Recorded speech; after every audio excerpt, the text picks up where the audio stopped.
and I know you've talked about how the running backs are a game-to-game kind of situation, but to have Keontae have no snaps, is there any particular reason for that? Did Amari just stand out, and can that change, or is that kind of where things are set up right now? Yeah, I'd say a very fluid situation. I mean, I thought he was playing at a high level, had some explosive runs, showed some dynamic ability, so we kind of rode the hot hand in the game, but it's very much a week-to-week, matchup-based, scheme-based in terms of what we're going to do and how we're going to do it. So, very fluid. How do you guys fix the issues in the passing game right now? Got to call better plays. I think I got to find ways to make sure I'm putting the right guys in position to make plays, making sure it's clean for the quarterback, making sure that we're attacking what the defense is giving us. So, I think a lot of that falls on me. I certainly got to be better in a lot of areas.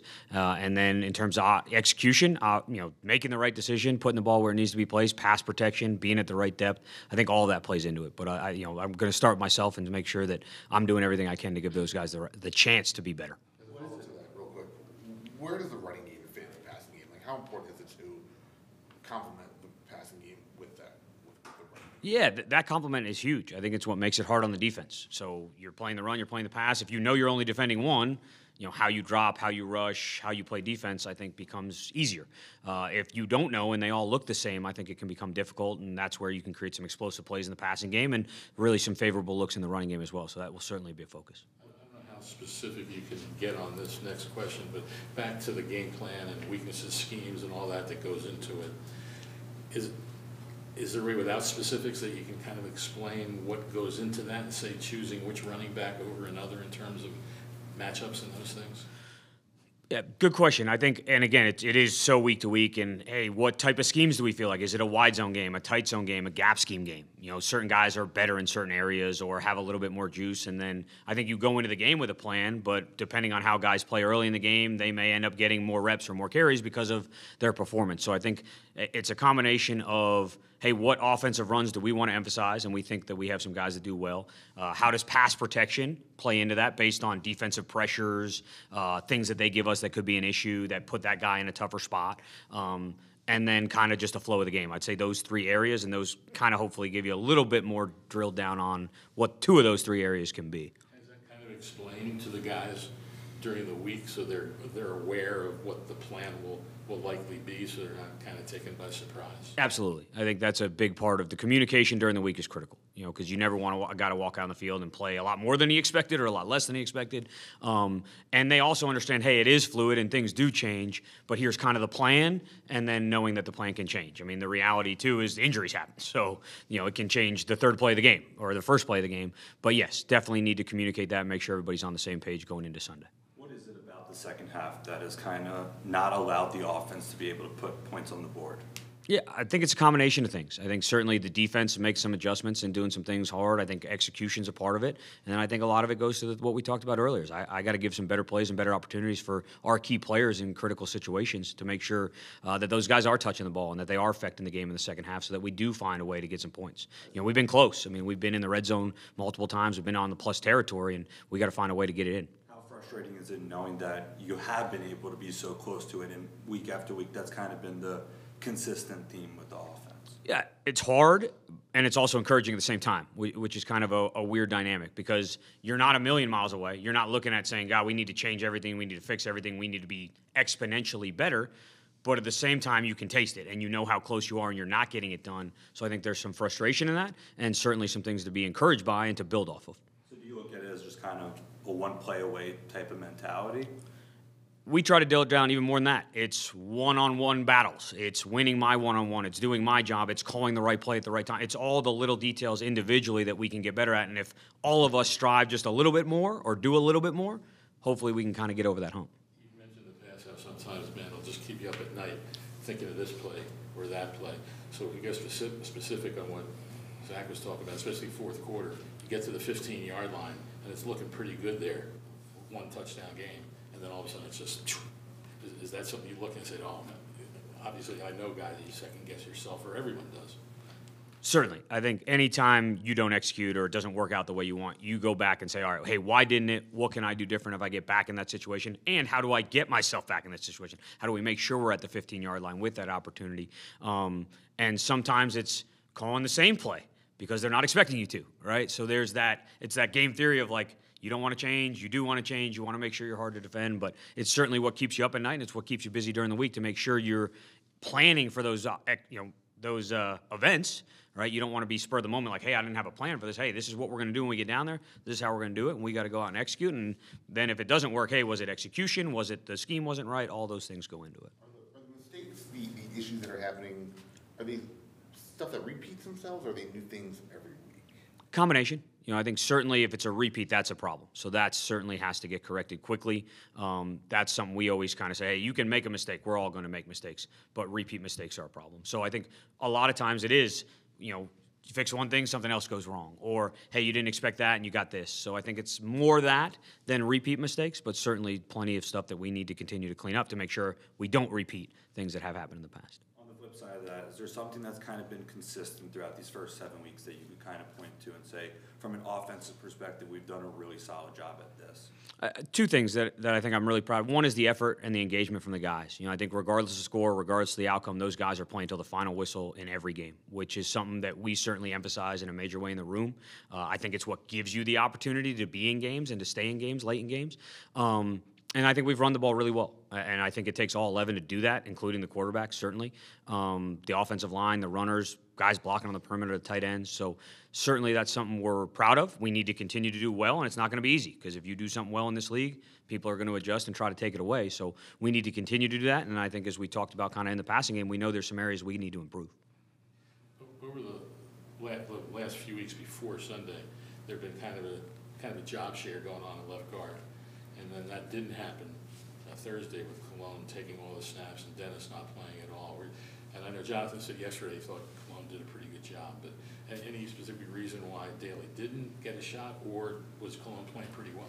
Yeah, I think Cologne played pretty well. I think it was more about his performance than it was about anything else anybody did. I think he kind of earned that opportunity and took advantage of it and played at a high level. So I was really pleased with his performance, and he certainly brings a level of energy and enthusiasm, and I think the offense can feed off of as well. As you look ahead for this week, I know you always know that Baltimore is going to be a tough team. When you see what happens Sunday, does that ramp up at all, or you just know that's going to be a big challenge anyway? I think certainly the last game, you take a little bit more from the last game than maybe previous games from a scheme standpoint, but they've been good all year and really for multiple years. Playing them twice a year, being in that division, it's a really well-run organization, a really well-coached team, and a great defense. Mike does a great job since he's been there. It's going to be tough. We got our hands full, and we got to make sure that we're locked in this week in a major way. Shifting gears a tad, what did you see out of Kyler last week in terms of his ability to take what he's learned in the classroom and watching practice for months and implementing it on the field? He was awesome. I think his engagement in the meeting room certainly showed up. You saw some strides quickly, like it was something that didn't take very long, but I got it. That's what we talked about in the meeting room. Here it is on the field. I'm going to go out and make sure that I'm focused on it, getting it done. So really encouraged by that. He was really into it. I think it was exciting and fun for him to be out there, so it was great to see that. I mean, anytime you go through an injury and a rehab like that, your first time back on the field, there's some emotion, some energy, and it was good to see that from him. How would you describe the learning curve right now for him and putting all of what he's learned into place? Is it where you thought he would be? Is he ahead of kind of, or is he behind a little bit? Like, how would you? That's a great question. In a lot of ways, I think he'd probably answer that better than me. But I was really encouraged with how well he did making that transition. I think it's not an easy one, and it's not always going to be smooth. But certainly, he's asking the right questions. He's doing the right things. I think he's putting himself in a position to be successful and operate the offense when he's out there. So really excited about that. There's a report out there that Zach's going to be out for a while. What has been your evaluation of Trey at this point, and is he ready to take a bigger role? That's what's needed. Trey's done a nice job. We talked about that room as a whole, and certainly Trey's a big part of that. So really encouraged by Trey, Jeff, Elijah. I trust all three of those guys wholeheartedly to come in, not miss a beat, and continue to play at a high level. And certainly Trey's play, his production, what he's done, what he brings to the offense, I think has shown up in a major way, and expect that to continue. You mentioned Elijah. I think Sunday was the first time he was active and got some snaps and got a target. What have you seen? I know it must be hard to come to a team when he did, and talk about that progress through these first 2 months. Yeah, he's done a great job of just jumping in and learning the offense and getting to know his teammates. I think it certainly helps having Zach and Jeff in that room, along with Trey, but two guys that are vets that have been around that are really helpful to bring guys under their wing and teach them the game, to watch their process. And I think he's done a really nice job of soaking that all in and making sure that when he got his opportunity, he was ready to go. Clear that each guy has sort of their strong suit, or do you is the versatility such that everybody can do everything? A little bit of both. I think there's certainly, as you watch those guys on tape and watch what they've done in the past, there's certain things that they may do better than others or at a higher level. But the goal for all of them is to be well-rounded and to be able to show up in all three phases of the game, play on special teams, have an impact on multiple downs. So that's kind of been the emphasis in that room, and certainly will continue. When you got here, why did you want to bring Israel with you as your quarterback's coach? Love Israel for a lot of different reasons. I think, certainly what he brings to our coaching staff, from his knowledge of the game, his ability to teach, his understanding of the offense, how I want to do things. He was in the quarterback room with me last year, so I got really close with him as a person, which I think is very important. In this business, you got to trust the people you're around because you spend a lot of time with them. So he, aside, the trust, the knowledge, his ability to communicate and teach, I think was very apparent to me. In the year that we spent together, and then he was actually in my room when I was a tight end coach as part of the internship program in the offseason, and just immediately connected with him and kind of had a really tight relationship with him, and then saw what he can do as a coach kind of last year as he got the opportunity to coach some of the younger guys and be a part of the room. So was really excited to get him here and bring him into the organization. What is the ability to teach that's kind of helped him kind of progress throughout? I think a little bit of it's what we talked about with Dobbs as well. It's that even keel. Never too high, never too low, really focused, goal-focused, understands what we're trying to accomplish, doesn't let emotions get in the way of saying, hey, here's what we did, here's where we need to go, here's how we do it. Whether it's to a player or to me as a coordinator saying, hey, this is working, this isn't, let's try to go in this direction. And when I want to go in that direction, he's great. I want to say, hey, this is why I don't. He's also awesome. So having guys like that can push you and question you, but also are always going to be behind you when you make a decision and move forward, I think is really important. When Tyler comes back and he starts playing these games, how much will his experience change the way the team's playing and hopefully start to win again? His experience in terms of just past play and what he's been through, or? What, 4 or 5 years in now? Yeah. I think certainly the experience of the position, his ability to do it at a high level, it changes the dynamic of your offense. I mean, he's an elite quarterback. I don't know, fix a lot of the problems that we're going through?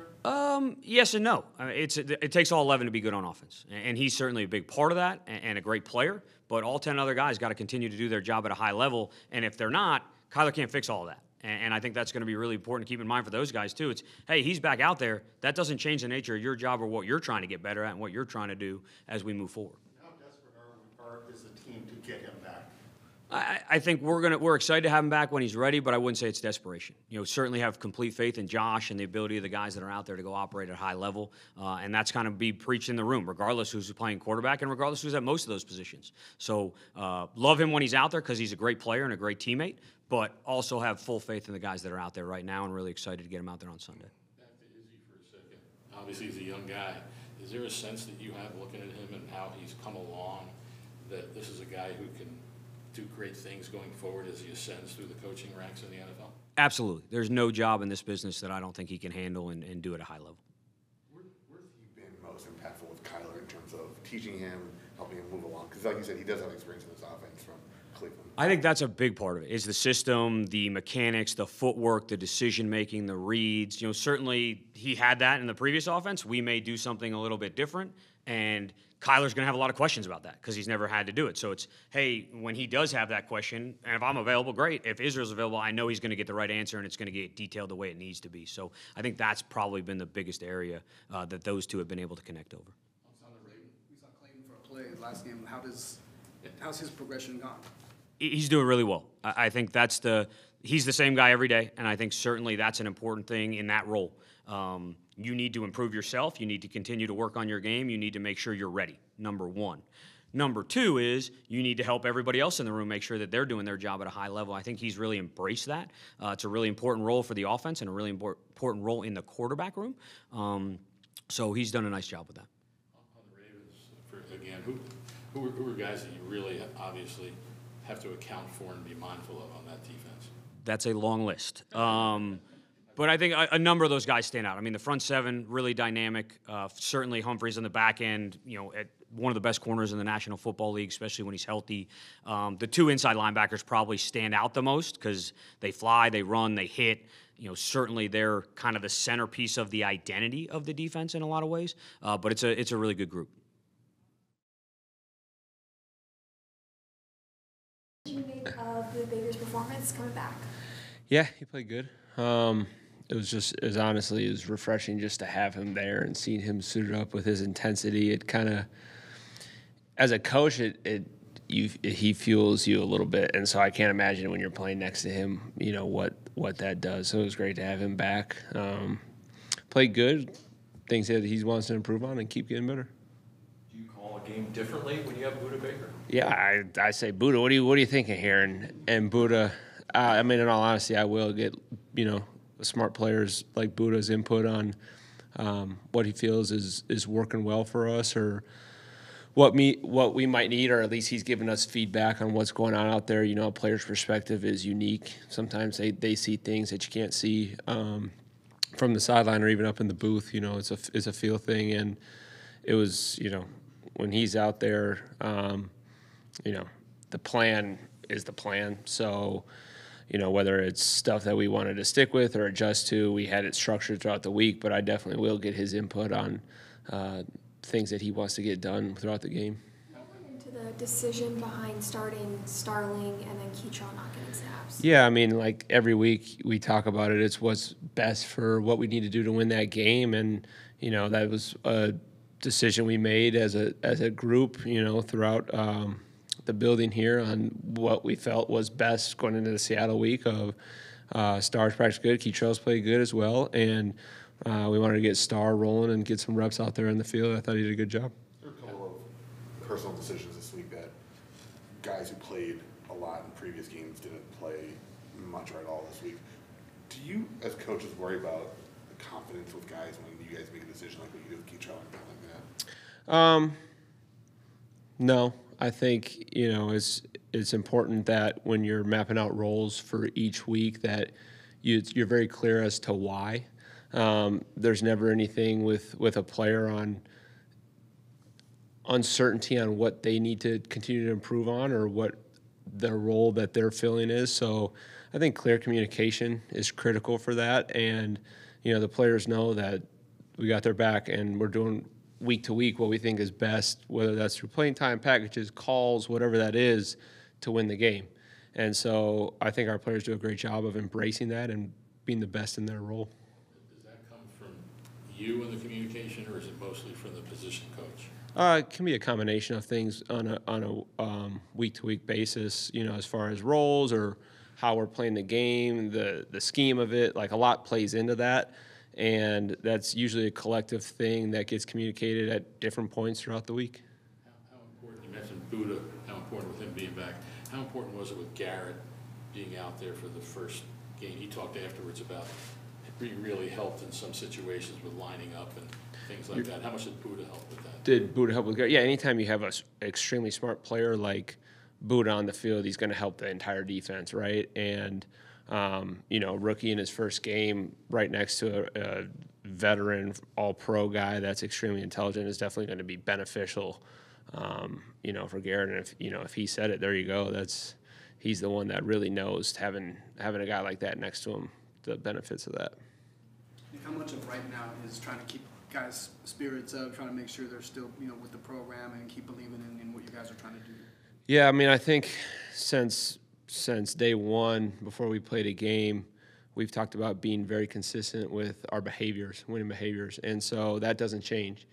And I would say more than anything, it's reinforcement of this is how we need to continue to behave if we want to continue to get better and then start racking up some wins here in the win column. And you got to stick to that if you really believe in it and you're convicted in what you're doing, and we're convicted with what we're doing. So not saying that there's not things that we continually improve on and adapt throughout, but there's never a radical change week to week, and that's something you got to preach whether you win a game or you lose a game is, okay, what happened? Where could we have been better? Where we were good? How do we keep building on that?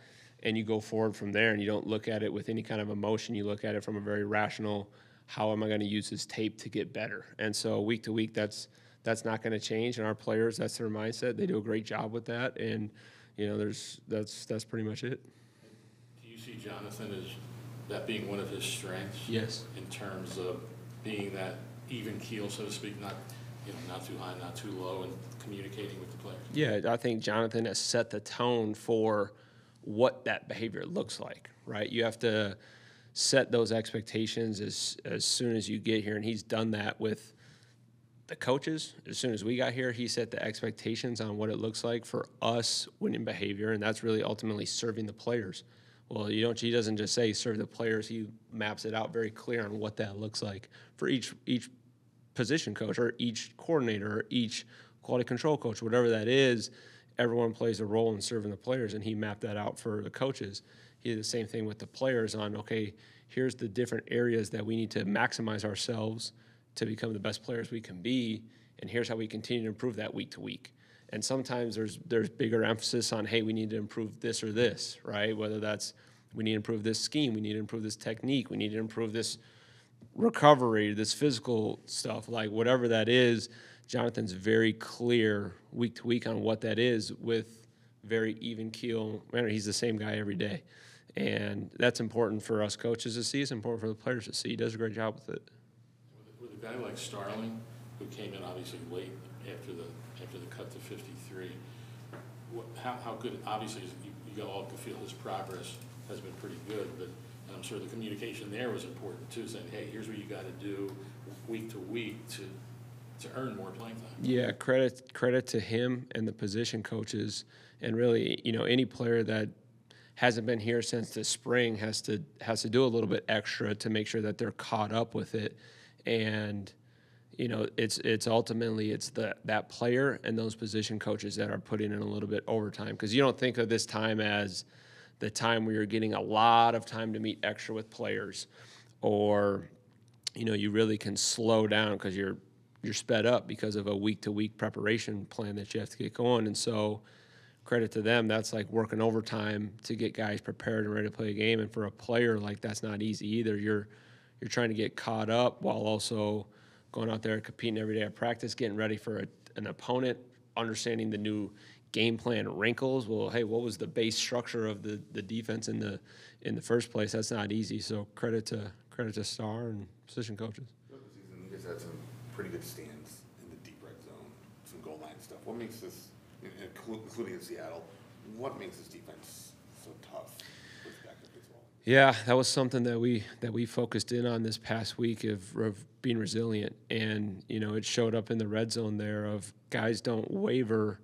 when a drive marches down and it feels like, man, they're moving it. We're not doing a great job. We don't know what it is quite yet. We haven't got a chance to correct it, and it doesn't phase those guys. I think that it starts with the leaders.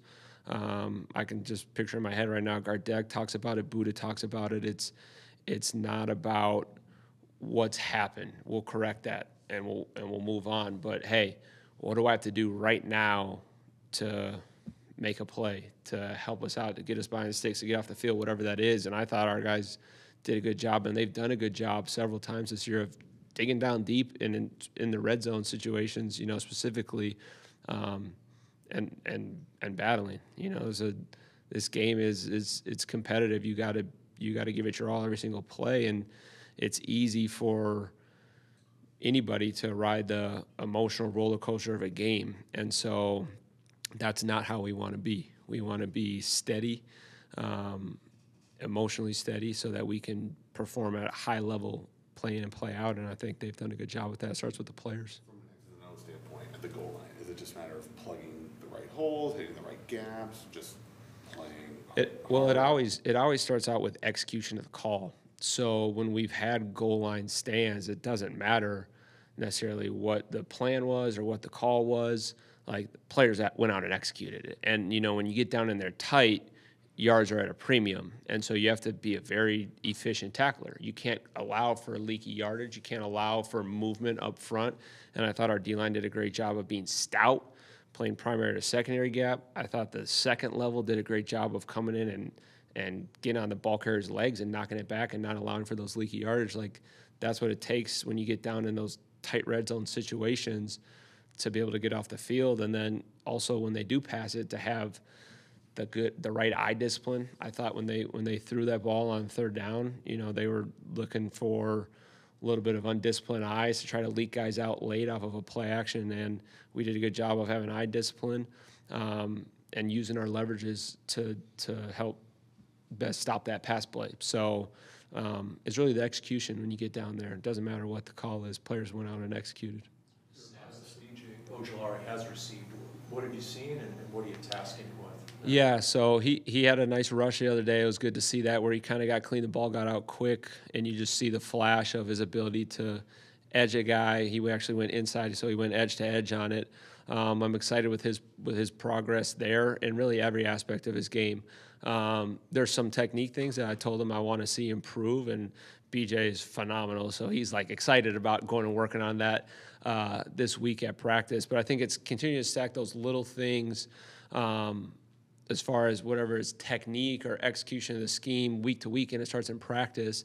And when he continues to stack those, you're seeing him show up in the game more and more. It's little details that maybe you don't see a huge splash strip sack, yet. I hope that's coming down the line here soon. But he has improved with both the execution of the scheme and his techniques, and he's going to continue to improve. And it starts with his practices every single week. Is there a lot of sleep lost preparing for this quarterback? There is, to be 100% honest. There is. Golly, man, he's a dynamic player, and he can beat you in so many different ways. You got to be very sound with your rules. You got to have a good plan, and you got to have a plan that the players can go out and execute at a high level. And he presents challenges that not a lot of people in this league can present, with the arm talent to his legs, And I think the cool thing about Lamar is he can beat you in the pocket. He can beat you with his arm outside the pocket. He can beat you with his legs outside the pocket. He can beat you in the run game. His presence in the run game can allow for other people to have great days in the run game. Like, that's a lot right there that one player brings to the table. So, yeah, I set my alarm clock like 30 minutes earlier this morning. So I slept good, but I didn't set as big of a window to sleep, because I knew I had to get in here and make sure that I needed a little bit extra time to prepare for him. How much have you seen how they've improved, like especially in the receiving department, guys around him on that? Yeah, I think Andrews plays at a high level, one of the best in the game, and I think the addition with Zay Flowers has been really good for them. He's a dynamic player, in and out of cuts, reliable target, and then I think Odell and Aguilar and Bateman are good players. So they're deep in that room with a really good tight end and a quarterback that can dish it. So, I feel like you guys ask me every week, like, how do you stop all these targets? The NFL is filled with really good receivers, honestly. And then, these guys also have a really good receiving tight end. So presents a lot of challenges, especially when the quarterback is more than equipped to get it to them. And if you take him away, he's going to take off on his own. So a lot of different things that you have to get ready to stop with these guys. How much you studied them in the past, because I don't know if you played them very much. I've never played him. I've been an NFC guy that's just been hiding from this offense forever. So I was with the Vikings. As soon as the Vikings were going to play them the next year, I went to Philly, and then. So you wouldn't be able to really comment on, or I guess with tape you could, the difference in the offense with the new coordinator. Yeah, you see some differences kind of throughout. I think as the week goes and I get to study some of the situational stuff more, I'm sure there'll be some changes. But there also is a lot of similarities. A lot of that staff came back, familiarity on the O-line, and you see a lot of similar stuff in the run game. Obviously it's been very successful for them over the years. So I did go back and watch some previous tape preparing for this game. You see a lot of carryover. So they've done a good job of what's worked for them in the past. It's not like they've abandoned that. But there's also some new wrinkles and good stuff that they're doing, run and pass game. You've spoken very highly of Kayvon, and over these past couple of weeks, he's played nearly every single snap. Obviously, last week he did not against the Seahawks. How much of that was because of Buda's return, and with Buda now coming back into that safety room, what do you see Kayvon's role becoming? Yeah, I think that's the week-to-week discussion of different roles. I've been pleased with how the secondary's played. I think they've done a good job of different guys have been in and out, and they've played with good continuity together. And that actually kind of trickles down into the linebacker room as well, just the communication throughout the back end. You know, being on the same page with matches, everything like that, you know, new guys in and out. They do a good job week to week preparing for that. And the roles are something that's going to be changing week to week. You know, there's, whether it's injuries or what the opponent does, that's something that we assess kind of early in the week right now, and then we work it throughout the week in practice. So we're kind of working on through that right now. Is it interesting, can Kyler help this week in kind of mirroring Lamar, just having him on the field? Is that could be an important part of the week? I don't know. You'd have to run that by JG, but that sounds good to me.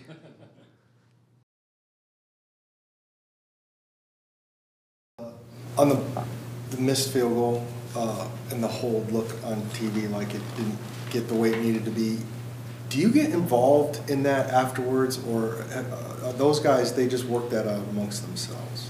I mean, there's coaching involved. Anything that happens on the field, especially when things don't go the way that you envision them. Try and talk to everybody based on what you see as a coach from the sideline. Sometimes you can't see everything, even on tape. Sometimes it's hard to see that actual action, but obviously, like, most kickers don't want to kick the laces, so that's something that shows up, and it's okay, why did that happen? How can the snap be better? How can the hold be better? Could we have overcome that as a kick? The whole operation needs to be better. How do you fix the hold? How do you get a holder to make sure the laces are where the kicker wants? Yeah, it's just a rep thing. Blake's been really good in practice. He's been good in the past. He's performed pretty well here, but obviously that was one that we'd like to be better, and it's just a rep thing. You try and give guys as many looks as you can at there's a lot of people that if they catch it and the laces are perfect can put it down, right? Like, what can we do? How can we replicate when they're not there? Are they pointed in? Are they pointed out? Are they pointed back? Like, whatever those things are, and so we're working through that. It has to be a pretty good, an important technique, obviously, if the laces aren't when you get it, to know where they are when you get it and be able to do that quick and get it down, because it's such a bang-bang operation, right? Yeah, it's really fast. I mean, less than 1-3 from the time the ball snapped until it's kicked that's kind of the standard league-wide, is most guys are in the 1-2 somethings. It's interesting when you put guys through. We had a scouting assistant a couple weeks ago was hey, let me try the hold. And it's like, oh, wow. It's a challenging job for those who haven't done it. On the one at the end of the first half, were you involved in that decision that it would have been, I think, 62 yards or Sure. whatever it was? Was the weather conditions a part of it? Were you involved in deciding not to have Matt try that one? Yeah, I mean, usually when it comes to are we punting, we going for it, are we kicking, I'm going to be involved in that conversation. At that end of the field, like, you watched the first kickoff, and it wasn't like their kicker just hammered the ball out of bounds. It started drifting that way, and the wind was coming in from that side, held it up short. That was also the end that Prater kicked off, and the ball hit the goal line. So there was a little bit working against us. Obviously, he's hit from 62 and 62 plus. The yardage isn't the biggest factor there. It's, what is the right decision here? We had kind of come up with a line and, must have in the game into half, and just felt like the offense in that situation was our best plan. This might be an absolutely stupid question among many that I've asked in my life, but, like, in that situation, do you just look up at the flag? Because I saw the flag was blowing. I mean, it was clear the wind was coming into where Matt was kicking. Like, you just look up and say, all right, this is how strong the wind could be. Like, in some stadiums, you will look at the flags at various times. The way the whole first half played out had more to do with what we felt like the conditions were than the flags. You can feel that stuff, on the field. It was more blown in from that end going towards our tunnel and then shifted back towards their tunnel, but it was always in the kicker's face going in that direction.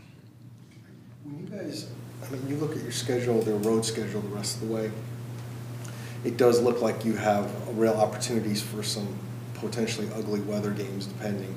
Obviously, you're not going to know till you get to those. Do you, as a coach, start thinking about those games, or is that become almost strictly like we got to get there on game day and see what it's like before we start worrying about that? Yeah, it's a good question. Some of the things that you do earlier in the season, you have to realize that at some point that stuff is coming. So you're not going to replicate snow in Arizona, in October and November. And it's hard to replicate the weather, but can you do things to the ball sometimes during the week that's going to replicate what it may feel like on game day? Some of the things that you're starting to coach situationally have to do with those things. It's one game at a time. Your mind has to go to, all factors, what if, and it creeps up on you quick. We play in Cleveland in a couple weeks, and it's November in Cleveland, so I'm not expecting it to be sunny and 80, but I'll go back to, I don't remember what year it was, maybe 2013. We had a bye week for the playoffs, and at the end of the regular season there was a big snowstorm along the East Coast, and it's snow everywhere. Some of those games, you're talking about a foot of snow, and we spent the entire bye week, a couple of meetings talking about, okay, we're going to go on this playoff run. Here's how you have to play in snow. Here's the adjustments you have to make as a coverage team or as a return team. So you start thinking about that stuff, but it's nothing that you apply to the players until you actually get there. With the Ravens coming up and obviously their kicker, do you marvel at what he's been able to accomplish and the consistency over his career? That may be the first time in 6 weeks one of you guys have asked me an opponent question. Yeah, Justin Tucker's had a great career. I've known about him for a long time. He actually went to my high school. I saw a kicking competition my dad put on when he was going into his either junior or senior year. Really, really talented guy. And, he's one of the best to ever do it. And, he's just really good, and they're really good around him. The culture that they've created in Baltimore on special teams, head coach obviously has that background. They've got, I think, 3 guys, maybe more, coaching the kicking game. You see the way that their roster reflects that. Since he's been there, they're going to be fast, they're going to be physical, and they're going to know what they're doing on fourth down. And they did a good job acquiring Justin. I think they had Billy Cundiff, I want to say, coming off a Pro Bowl year that year. And Jerry Rosberg was the coach at the time, the coordinator at the time. And as I was told, he went down there the week before and worked him out, and it was a legit competition. He won it, and obviously really good evaluation, and Justin's had a heck of a career. Is there like a fraternity of special teams coaches? I'm curious. You mentioned John. Here's a guy, very rarely does a guy like that from a special teams background get an opportunity as a head coach. Do you wonder that you ever think that it would be a good idea for teams looking for coaches to consider guys like you and others more because of the very job you do and because of the success a guy like him has had? I think he's had a lot of success there, and he was one of the. I don't know that he was the first one. I want to say Dick Vermeil may have been the first one, but there's more head coaches who have special teams background than what you're thinking. There's not many guys who have gone from, say, my job to becoming a head coach. There's been a couple, but not many. He's been there a long time. They've had a lot of success, so he's kind of what most guys strive to do, career-wise. When you be a head coach, and I don't remember if it was 07 or 08, he became the head coach there, but that's a long time ago.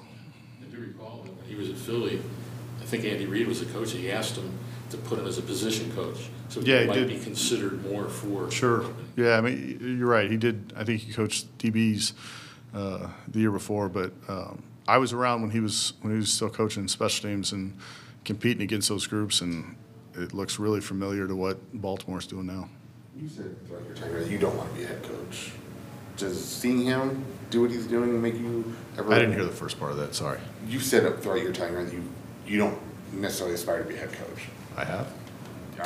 From what I know, I mean, do you want to be a head coach? Yeah, I think at some point, if that opportunity comes along, it'd be interesting to entertain. I was looking at the impression. No, I mean, they're high stress, but those are pretty good gigs, and there's only 32 of them, so we'd listen. It does seem like special teams coaches, because of coach so many different guys and have to adjust so many times because of things that happen with their roster, that it would make sense that, guys would be, good head coaches. I don't disagree with that statement.